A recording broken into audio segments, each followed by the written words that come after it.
क्या आपने कुरुक्षेत्र में हुए युद्ध के बारे में सुना है?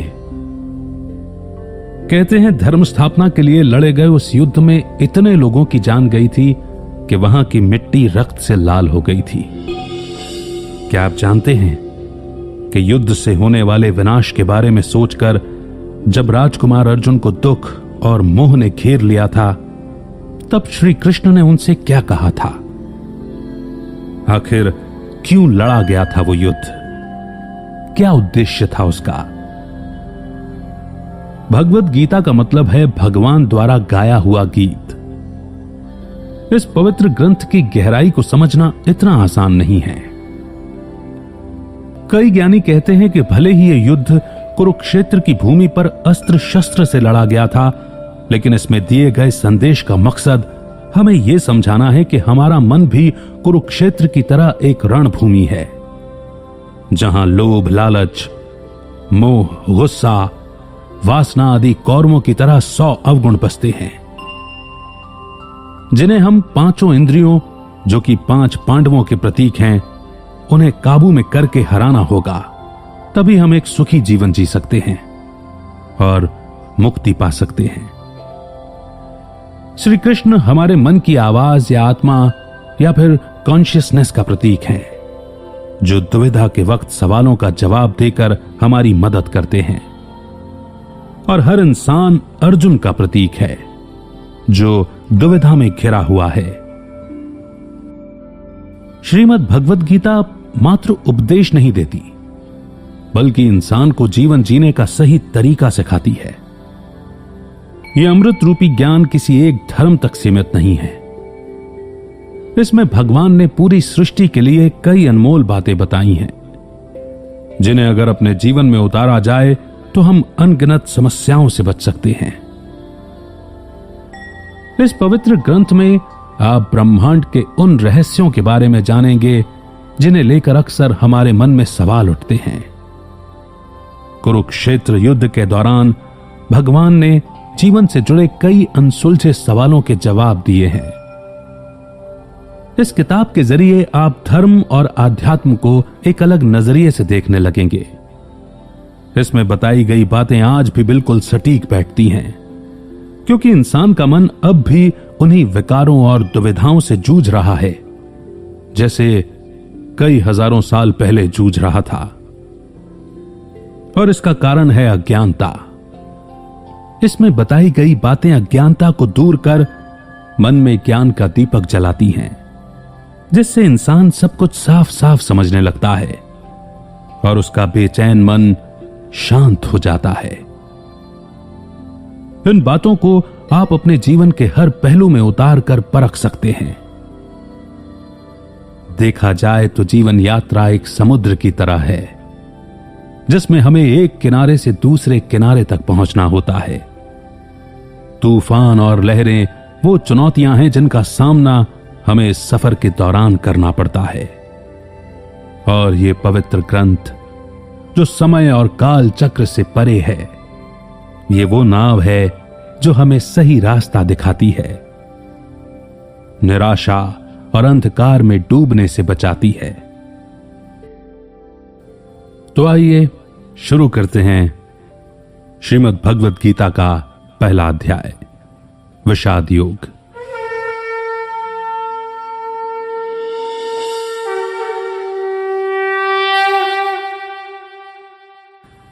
अर्जुन द्वारा कुरुक्षेत्र के मैदान में सेनाओं का निरीक्षण करना। कुरुक्षेत्र के मैदान में दोनों ओर सेनाएं तैयार खड़ी थीं। तनाव के कारण हवा में अजीब सा भारीपन था। एक ओर थे 5 पांडव भाई, जिनकी सेना में कई शूरवीर शामिल थे। दूसरी ओर थे 100 कौरव भाई, जिनकी सेना कई महारथियों से सजी थी। और श्री कृष्ण की नारायणी सेना ने उनके बल को और भी बढ़ा दिया था। द्वारकाधीश श्री कृष्ण ने कसम खाई थी कि वे इस युद्ध में शस्त्र नहीं उठाएंगे। इसीलिए उन्होंने अर्जुन और दुर्योधन को उनमें और उनकी नारायणी सेना में से एक का चुनाव करने के लिए कहा। अर्जुन ने श्री कृष्ण को चुना, क्योंकि अर्जुन उनका परम सखा यानी कि मित्र था, इसीलिए उनका मार्गदर्शन करने के लिए श्री कृष्ण उनके सारथी बने। युद्ध शुरू होने का समय हो रहा था। पांडु पुत्र अर्जुन की नजर सामने खड़ी सेना की ओर गई। वहां उन्हें अपने भाई, उनके बच्चे, गुरुजन और भीष्म पितामह दिखाई दिए। यह युद्ध किसी आम युद्ध जैसा नहीं था, जहां दो राजा अपने वर्चस्व या राज्य के लिए लड़ रहे थे। यह युद्ध, जो धर्म युद्ध के नाम से जाना जाता है, एक ही परिवार के लोगों के बीच के संघर्ष की कहानी है, जिसका जन्म लालच और अहंकार के कारण हुआ था। दोनों पक्ष अपने दुश्मन को गौर से देख रहे थे। उन्हें हर ओर अपने दिखाई दे रहे थे। कहने को वो चचेरे भाई थे, लेकिन सत्ता के लालच में कौरवों की आंखों पर पर्दा पड़ गया था। धृतराष्ट्र और पांडु दो भाई थे।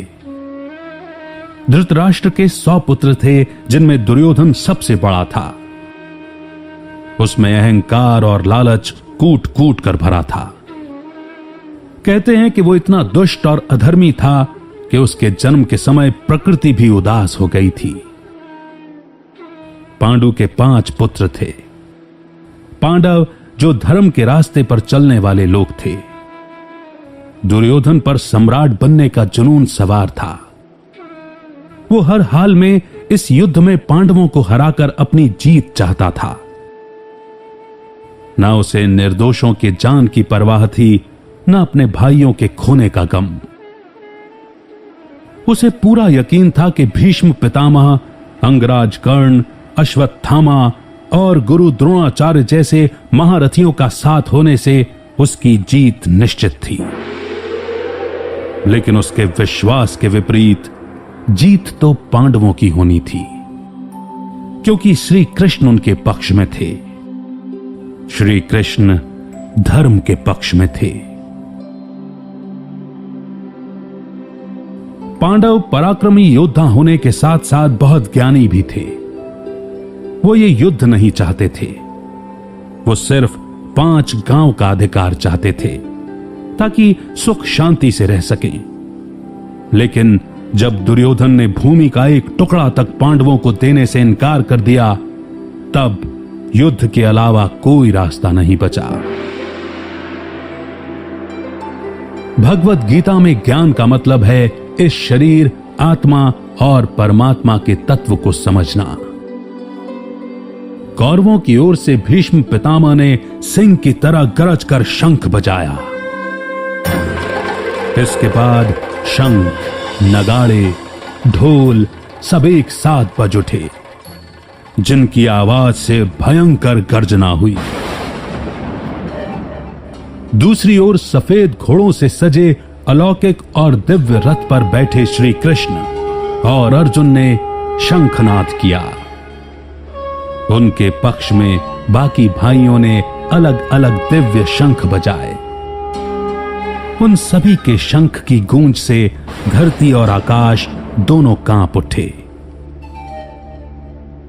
जैसे जैसे रथ आगे बढ़ने लगा, सामने अपने लोगों को देखकर अर्जुन का मन गहरे दुख और विषाद से भर गया।